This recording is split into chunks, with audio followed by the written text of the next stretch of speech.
They fined me $500 for having a creek, ordered it destroyed. But when their perfect lawns began sinking into swampy ruins, Karen Westfield learned the hard way: water always wins. This isn't just about a neighborhood's greed, it's about a poisoned pond, a hidden pipe, and the night nature fought back. Would you believe an HOA president tried to bury a creek and drowned an entire street? I'm just a plumber, but when they threatened to fine me into homelessness for defending a sanctuary kids loved, let's just say, the ground started swallowing their lies. Karen's voice crackled through a hidden recording, sharp and insistent. "Your creek is a violation, Mr. Jackson." I felt my pulse thrum in my ears as I remembered how it all began, the day everything shifted from peaceful to hostile in the blink of an eye. Even on that replay, the bitterness in her tone made my jaw tighten. Then came my own voice on the same tinny playback. "You're the violation, and nature's about to evict you." A breath later, a frantic newscast broke through. Entire street collapses in Maple Valley. My peaceful creek became a war zone overnight. The Homeowners Association declared it a so-called safety hazard, fined me $500, and ordered it destroyed. But when their manicured lawns began sinking into swampy ruins, they learned a hard truth: water always wins. What happens when the people who ruined your sanctuary face nature's revenge? This isn't just about a creek.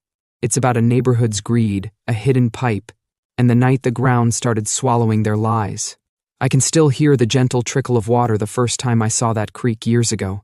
It wound lazily behind my house in Riverstone Heights, a calm artery of life where tadpoles danced in the shallows and dragonflies floated above the surface.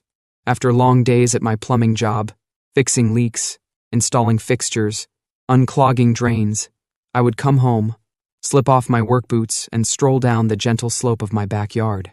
The creek always made me feel that the chaos of the world couldn't penetrate this sanctuary.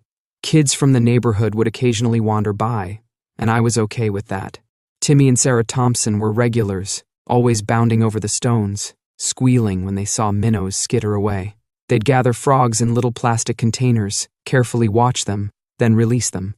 It was an unwritten rule of this place: enjoy it, but let it be. One spring afternoon, Timmy shouted excitedly about hundreds of tiny tadpoles in the shallows. Sarah joined him, wide-eyed, and they both looked so enchanted by that simple miracle of nature that I couldn't help but feel proud to be the creek's informal caretaker. In those days, nobody mentioned an HOA. The houses in our older section of Maple Valley existed outside that bubble of strict community regulations. We had the freedom to keep a boat in our driveway, to paint our doors whatever color we pleased, to have vegetable gardens, or leave up Christmas lights a bit longer than usual. None of us expected that would ever change. But it did change, quietly and abruptly, when a thick envelope appeared in my mailbox. The letter inside had Maple Valley Homeowners Association emblazoned in gold, welcoming me into an organization I never asked to join. On the second page, it declared that our older neighborhood had been incorporated into the existing Maple Valley HOA after a certain majority of the new development's homeowners voted. There were monthly dues, pages of rules, and warnings about failure to comply. I might have tossed it out if a woman named Karen Westfield hadn't knocked on my door 3 days later. She had this resolute, chilly smile, the kind that never reached her eyes. "I'm here to finalize your membership agreement," she said, handing me a clipped stack of documents. "We need to make sure every resident in Riverstone Heights signs. This is purely a formality, of course." I skimmed, pages upon. Nothing specifically jumped out at me as targeting the creek, but I felt uneasy. I told her plainly I had never intended to join an HOA, but she just patted the folder, pointed to a section of my deed. The previous owners had left some obscure clause that allowed for an HOA if 75% of local homeowners agreed. Now, evidently, they had that number. Reluctantly, I signed. At first, I thought that would be the end of it. Maybe I'd have to keep my lawn at a certain height or remove some old garden gnomes. But on the very next page, Karen frowned and said, "We'll need to talk about the unauthorized water feature in your backyard." "Unauthorized water feature?" I repeated, feeling a knot tighten in my gut. She blinked, disapproval on her face. That creek, obviously. The HOA has standards to maintain. By that Thursday, I found myself sitting in a cramped circle of folding chairs at the local community center. Many of my neighbors also looked perplexed. Some from our older area seemed anxious. Others from the newer development wore self-assured, smug expressions like they'd already won. Karen, standing next to her husband Richard, advanced through a slideshow about mailbox color uniformity, fence heights, and so on. Then she reached a slide featuring my backyard, complete with a photo of the creek. Her voice took on a concerned tone. "One of our top priorities is child safety," she said. "This unapproved water area poses a real risk.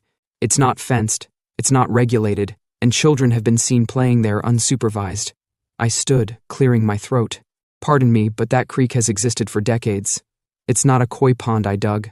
And I do supervise any kids that come by. The water's 4 inches deep at most." Karen's smile was as tight as ever. "That's not the point. The bylaws prohibit any water feature without HOA approval and without a proper enclosure. We have no record of such approval." Mrs. Thompson, mother to Timmy and Sarah, spoke up. "My kids play there with his permission. It's one of the safest outdoor spots around." Karen didn't miss a beat. "And if they slipped, got injured, and you decided to sue?" She turned toward me. "Are you prepared to handle the liability, Mr. Jackson?" It was a ridiculous stretch, but the room got quiet. Richard, who introduced himself as HOA president, nodded in solemn agreement. "We just want to protect homeowners," he said. "We have to do everything by the book to make sure everyone is safe." After the meeting, I tried to reason with Karen and Richard. I explained how the creek was an important part of the local ecosystem. Karen simply tapped the safety and aesthetics clause in the thick HOA binder. Richard gave me a patronizing pat on the shoulder and said, "You'll have to drain it or install a fence with a locking gate. We'd all hate for you to start racking up fines." That was the moment I realized this wasn't going to be a simple fix. Something about the threat in Karen's cool gaze told me she wasn't speaking only out of fear for neighborhood children. I felt like there was some other motive, but I didn't quite know what. The next day, I roamed the edge of my property, following the creek upstream. I wanted to see exactly where it started, because if I could find a natural spring or original water source, maybe I could argue it was protected or out of my control. As I walked, Timmy and Sarah trailed behind, boots squelching in wet earth. As the kids splashed, I noticed something glinting just above the waterline, a metal pipe half buried in the mud. I figured it was just runoff or some leftover from construction. I didn't look closely then, shrugging it off with, "Probably nothing important." I'd regret that assumption later. Over the next week, the HOA hammered me with letters, emails, and increasingly harsh notices. A $500 fine arrived for having an unapproved water feature. Then they piled on a daily penalty if I didn't either fence it or drain it. I felt a slow burn of anger every time I opened my mailbox. But frustration soon turned to alarm when I learned from a neighbor, Elaine Wong, that she'd been forced to remove a koi pond she'd maintained for 15 years. "They said it was unsightly," Elaine told me, sadness in her eyes. "It was my grandmother's pride, a reminder of home. Now it's gone." We weren't the only ones either. Others said they'd been made to tear out gardens, cut down old trees, or repaint their homes dull shades just because the HOA decided it. Most gave in because they didn't want to fight the fines. And that's when Karen approached me again. Leaning in so close, I caught the floral heaviness of her perfume. "You'll drain that cesspool, or we'll fine you into homelessness. Your choice," she hissed. "Mud or money." I was a plumber by trade, so I had some knowledge about water flow. I had studied how storms affect the water table, how even a minor shift can cause flood. Curious about the bigger picture, I went to the county records office. That's where I discovered that our entire neighborhood sat on what used to be a wetland. Decades ago, it had been partially filled to create the older home sites, but the land was still designated highly sensitive. Then, more recently, expensive houses appeared up on the hill, ignoring the fact that water tends to run downhill, no matter how fancy the property. When I got home that evening, Timmy knocked on my door. He had a small jar in his hands filled with cloudy, stagnant water. Floating inside were a few tiny, unmoving shapes. His lower lip quivered as he looked up at me. "This is all that's left of the tadpoles," he said in a trembling voice. "We tried to save them, but the water's all messed up now. The creek is almost gone." I stared at the jar, my heart sinking. I could almost hear the quiet hush that had fallen over the once lively creek bed. Where frogs had croaked and kids had laughed, there was now only silence. The emotional weight of losing that piece of nature, and the heartbreak in Timmy's eyes, was almost too much to bear. Still, the HOA marched on. They held an official inspection on my property, trampling over my vegetable garden with self-righteous determination. Karen's main allies, 2 board members named Stan and Georgina, wrote up a list of everything they could cite me for. The presence of excessive wildlife, plants along the banks that weren't in the approved species list, and a vegetable patch too close to the side street. "You'll need to relocate these tomatoes," Karen said without looking at me. "They're visible from the road, Each new citation came with a potential fine. "They're drowning me in paperwork," I told my friend Marta Rodriguez, a lawyer who had helped settle my mother's estate. Marta explained that, legally, HOAs can regulate anything considered part of the external property.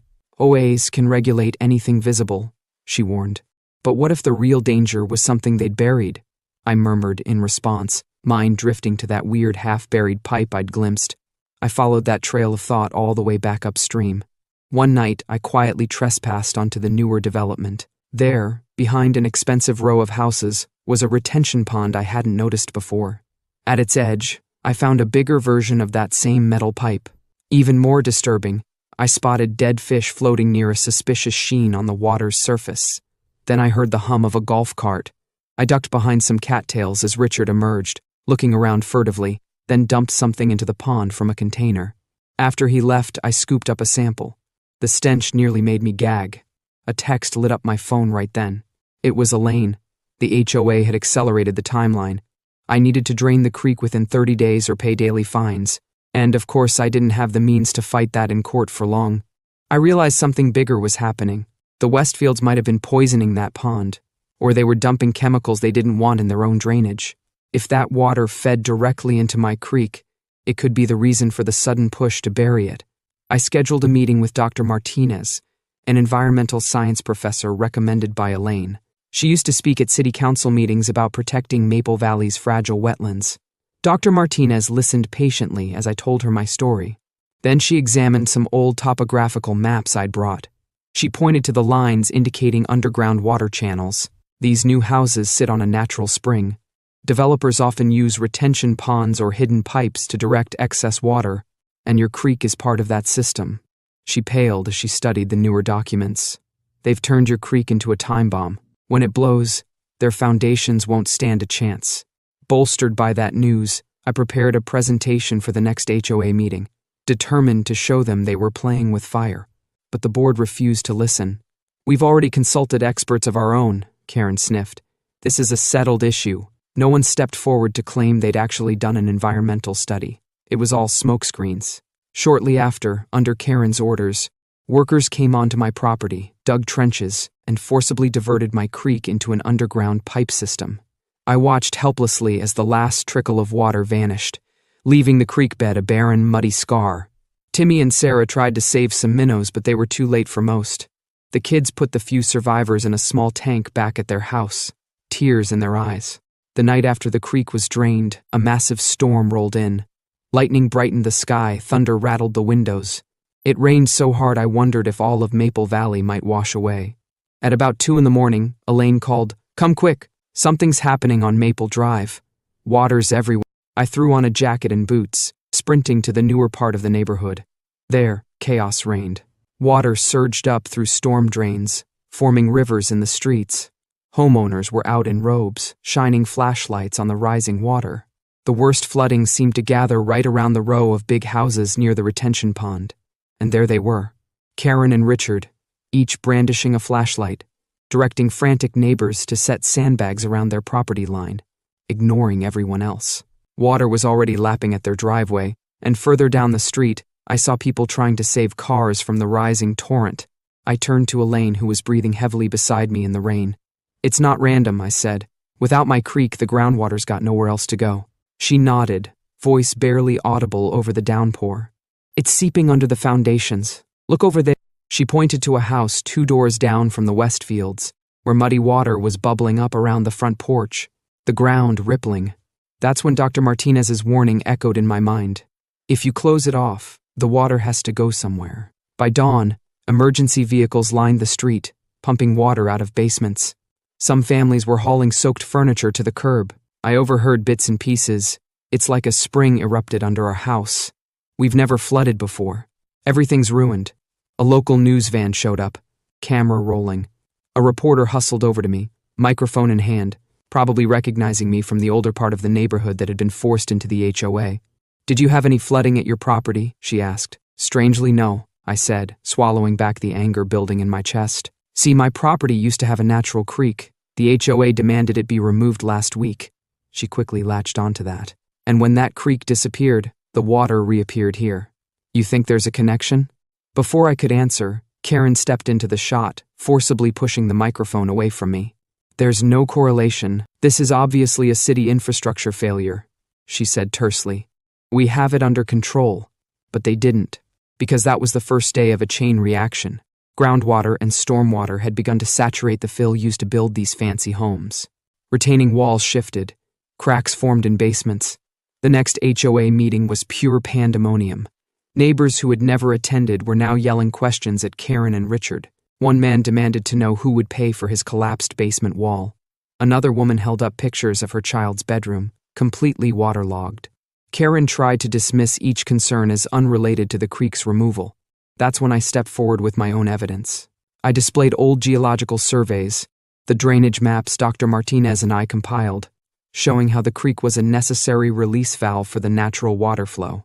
"This is a watershed system," I explained, voice carrying over the furious crowd. "When you forcibly bury or divert it, you're basically piling pressure behind a dam, except that dam is our entire neighborhood." Richard snapped at me that I was spreading hysteria, but more people stood to share their stories. Others accused the HOA of ignoring repeated warnings. Then Mrs. Thompson, tears in her eyes, held up a folder. "My children's bedroom is destroyed. Water kept seeping up through the foundation, and we can't afford the repairs." I felt the air crackle with tension.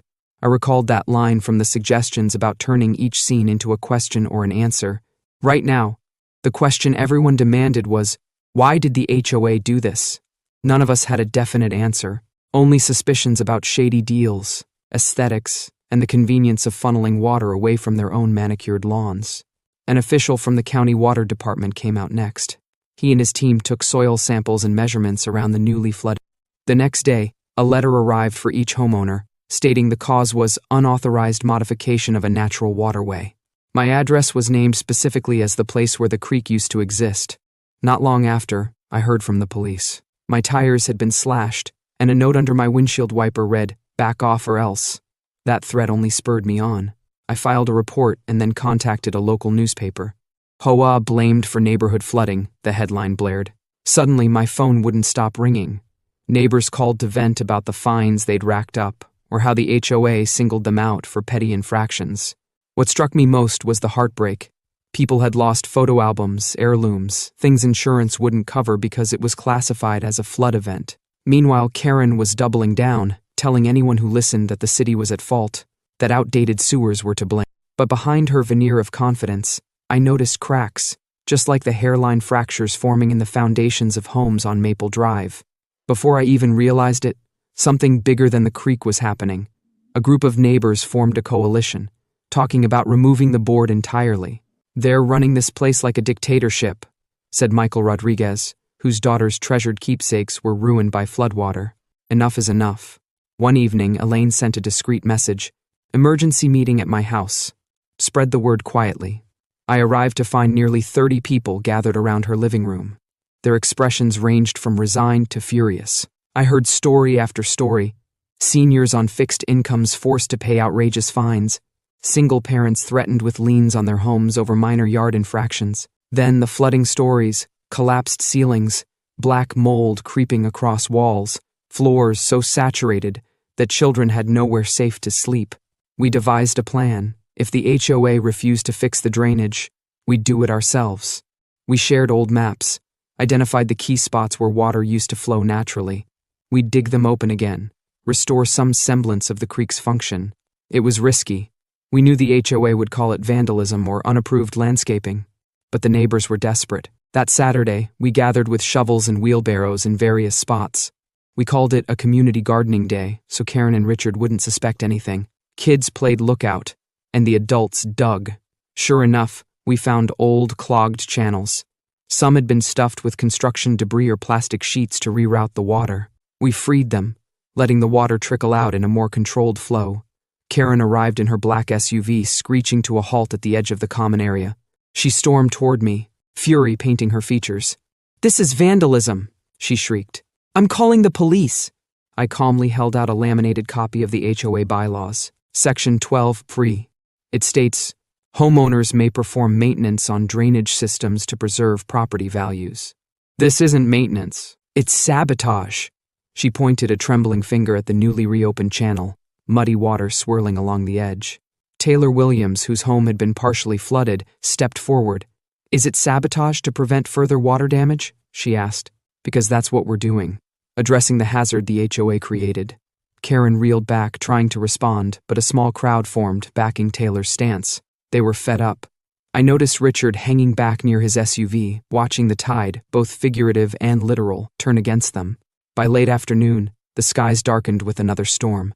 We worked fast, clearing as many old channels as possible. Rain battered us all night, but come morning, the flooding in the streets was measurably less severe. Water that would have seeped into basements now followed those restored channels and pooled harmlessly in a low-lying area behind the community center, precisely where Dr. Martinez had indicated an old marsh once was. The next day, a news crew returned, capturing the site of Karen's formerly pristine yard partially underwater, forming a shallow pond. Her ornamental shrubs drooped in the soggy earth. She tried to block the camera, but neighbors stepped in and told their stories, each more damning than the last. Within hours, we received another emergency HOA meeting notice. Attendance mandatory. The community center was packed. You could feel the tension crackle. Richard started by banging a gavel and labeling our channel restoration unlawful modifications. That only provoked an uproar. Michael Rodriguez stood, fists clenched at his sides. "Unlawful? You forced us to bury a natural creek, ignored environmental advice, and now you want to scold us for cleaning up your mess?"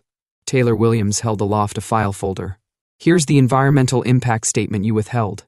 It explicitly warns against diverting that creek." She waved it for all to see. "You disregarded it, and now families are displaced." Karen insisted it was not the board's responsibility, citing municipal codes about storm drains. But Margaret, a retired county water department employee, quietly rose and said, "We have official letters from the county labeling this a man-made crisis. They mention the demolition of the creek by name." It became a roar. People were done letting the board talk over them. Someone demanded Karen and Richard step down. Another said they should pay restitution. Then someone else, maybe Elaine, brandished a petition with more than 75% of the homeowners' signatures, enough to force a recall election that very night. Karen tried to argue about technicalities, but the momentum was unstoppable. "We have families that can't live in their homes," a neighbor yelled. "We have seniors losing their life savings over repairs." Sarah Thompson said, voice trembling with emotion, "My kids are traumatized. They used to love playing in that creek. Now they're afraid every storm is going to wash our house away." Finally, Richard slumped in his seat, exchanging a look with Karen that I can only describe as defeated. The new election was held on the spot. Elaine Wong became the new president, with Michael and Taylor also voted onto the board. The Westfields and their allies looked stunned, but the writing was on the wall. The new board's first official act? Overturn all creek-related fines and commission a comprehensive water management plan, one that called for restoring the natural creek to how it had been originally. They invited Dr. Martinez and other experts to advise.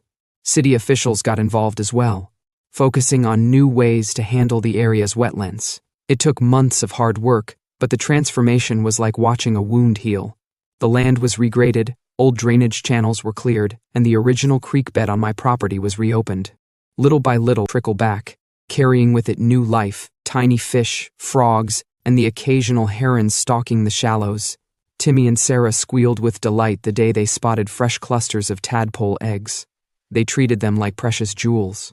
Karen and Richard, humiliated and facing a possible lawsuit for ignoring environmental regulations, sold their house and left.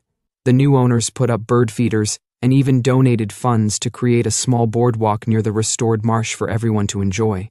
It turned out that a balanced, natural environment boosted property values more than any uniform fence height could. One afternoon, as I lounged by the creek with Elaine, listening to the gentle current and the croak of frogs, she showed me a final piece of the puzzle. "Look at this record," she said. Karen filed a complaint with some industrial company about disposing chemicals. She must have been dumping them to cut costs. I shook my head. They never cared about safety, just their image and their bottom line. But water, like the truth, always finds its way out. Elaine laughed, eyes scanning the water.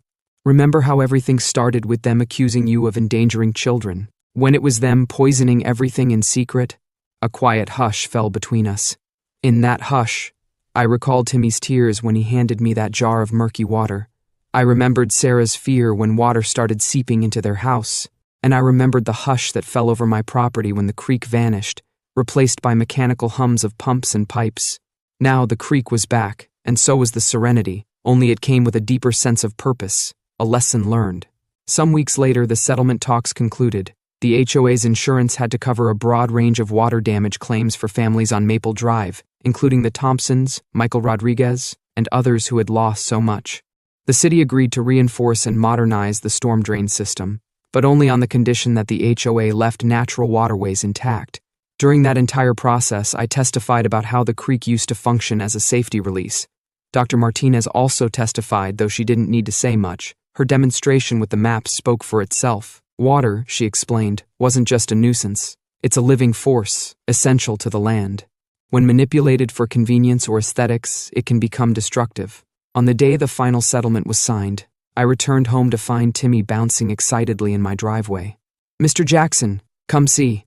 He raced around to the creek, where he'd made a makeshift sign. Painted in bright letters, it read, "Welcome to the Frog Sanctuary."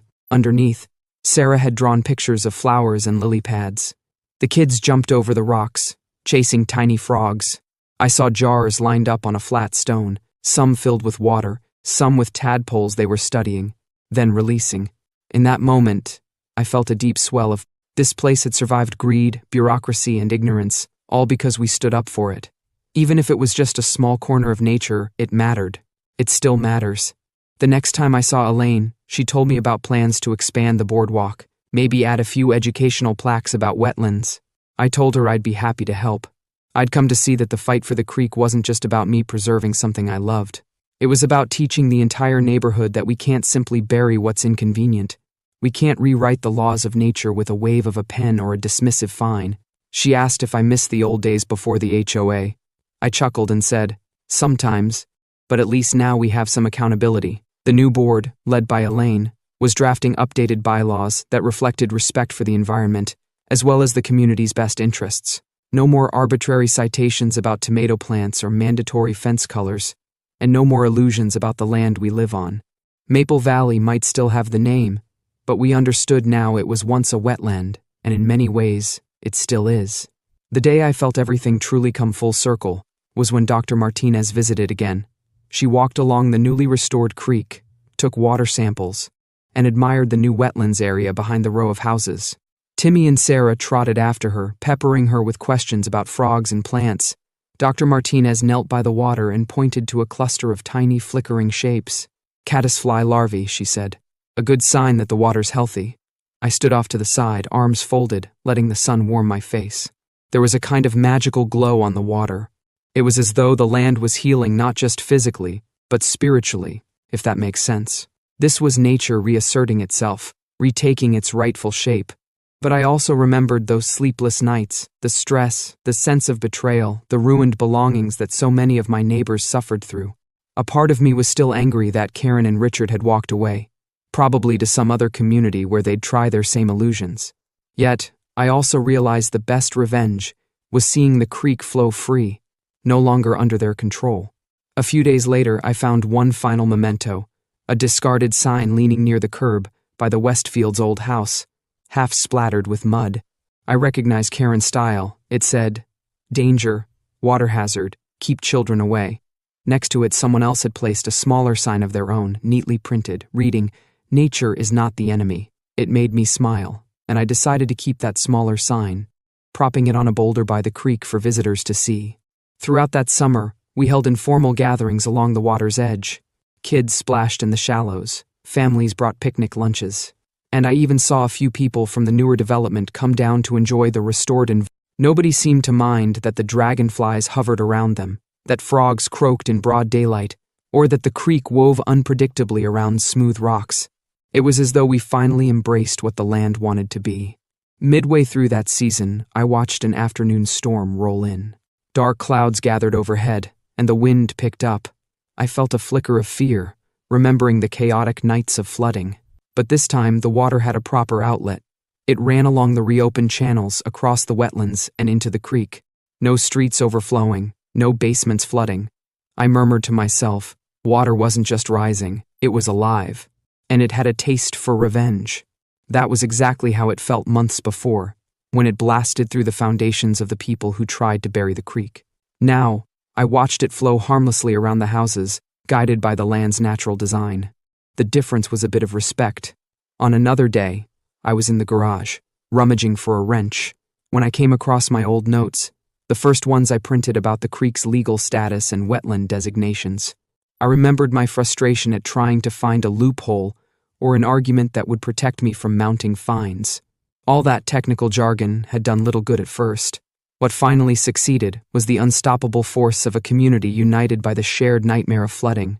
It reminded me that every scene in this story raised a question or answered one. Why was the HOA so insistent? What were they hiding? Could we stand against them without bankrupting ourselves? Would the water find another way? Indeed, the truth, like water, always finds its path. Sometimes I walk upstream again, just for old time's sake. I go as far as the retention pond near the hillside where the Westfields lived. These days, it's maintained properly. No more secret dumping at night. The new owners installed a small barrier, not to keep children out, but to ensure safety and mark the boundaries. They even put up signs about local wildlife, explaining why some fish species thrive. It's ironic. Everything Karen claimed to want for the neighborhood, tidiness, safety, property value, came naturally once we recognized that you can't fight water. Looking back, it's surreal how close we came to losing this creek entirely. The moment that hits me hardest is remembering the jar Timmy held up, filled with murky water and lifeless tadpoles. That could have been the permanent end of the wildlife that brought wonder to so many children. It might have become a cautionary tale of what happens when corporate logic meets environmental disregard. Instead, it's become a story of second chances. From time to time, news reporters still do follow-ups. They ask me about the fiasco, the flooding, the lawsuits, the new board. I keep my answers simple. Sometimes we have to let nature teach us, I say. They always want me to be more dramatic, to rail against the Westfields, to talk about the next big conflict. But I feel there's nothing left to say. That chapter is over. The kids are playing. The air is filled with birdsong, and the water flows in the open. One reporter asked, if you could say one last thing to Karen, what would it be? I thought about it. Eventually I answered, you can't drown the truth, no matter how many fines you issue. We parted ways and I stood under the shade of a tree, watching the creek. Light shimmered on the surface. I reflected on how near we came to letting a rigid set of rules and hidden agendas destroy what was meant to be free. I also thought about how simply letting water run its course balanced the entire neighborhood in a way no amount of official meddling could. Now, neighbors frequently gather near the water's edge, celebrating birthdays or just enjoying the scenery. We replaced fear and suspicion with acceptance and respect. It's not perfect. We still have small disputes, but the new HOA leadership handles them with openness and clarity, focusing on real issues rather than illusions of control. In the end, we learned we can't bury a creek or a truth and expect no repercussions. If you try to strangle nature for convenience, nature finds another way out, often with devastating force. Our community's biggest heartbreak came when the water rushed in, seemingly with a vengeance. But that same water, once given proper space, now fosters new life for fish, frogs, children, and families alike. Standing there, I recalled the hush that fell over the hollowed creek bed when it was first drained. I had felt a pang of grief then, as if a living thing had died. Yet seeing it now, restored and thriving, I know it was never truly gone. It was merely diverted, forced underground, just as truth often is, until it surged back to the surface, unstoppable. That's how I found closure. I didn't need Karen and Richard's apologies. I didn't need them to pay for my heartache. The real justice was the creek itself, flowing for the children, for the wildlife, and even for the residents who once tried to bury it. They moved away, but maybe they took with them a lesson they won't forget. Whenever I talk to Timmy and Sarah now, they still mention how sad they were to see the creek vanish. But then their eyes light up at how they helped rescue minnows and frogs. They're proud of their small role in preserving this slice of nature. Someday, I hope they'll remember this as the moment they learned how communities can stand up to wrongdoing. Sometimes I recite that line in my head, water always wins. It's not just about water, though, it's about nature's truths, about how real life has a way of triumphing over artificial constraints. The path from conflict to resolution was messy, with plenty of anger and heartbreak, but that's the cost of defending something you love. In Riverstone Heights, we still hear distant echoes of the old HOA fiasco whenever someone new moves in.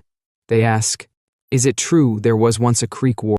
People love telling the story, how the big new houses on the hill tried to bury a creek, how water got its revenge, and how a quiet neighborhood banded together to change its fate. They point out the slope where the water flows gracefully, or show them the lily bridge the kids built from scrap wood. If you listen carefully, you can hear frogs chirping, birds calling, the gentle rush of water across the stones, and that's a deeper welcome than any fancy sign or ornamental fountain could ever be. I keep a few newspaper clippings taped to the inside of a cabinet in my garage. Headlines like, HOA flooded with lawsuits after creek war, and local man's stand saves neighborhood wetlands. They're reminders of how far we've come. Whenever the memory of that stress creeps back, I glance at those clippings. Then I close the cabinet and walk outside to the water. At the very end of this story, if someone were to ask me what lesson I want people to take away, I'd say it's this. You can't just rewrite the world to fit your comfort. Not every problem can be solved by burying it or painting it. Nature has its own logic, and if we ignore it, we do so at our peril. If we collaborate with it, though, we can find a solution that respects both the land and the people.